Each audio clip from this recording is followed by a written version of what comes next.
Here is how to disable data roaming on your Android phone. This is important because using cellular data abroad can be very expensive, as your normal data plan may not cover international usage.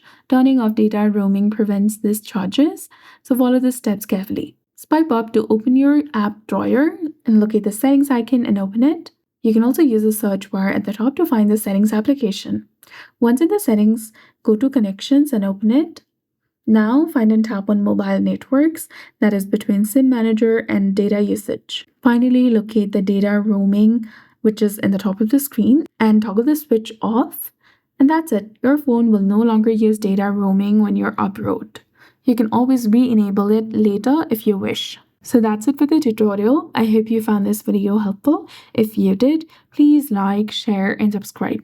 Thanks for watching. We'll see you again in the next one.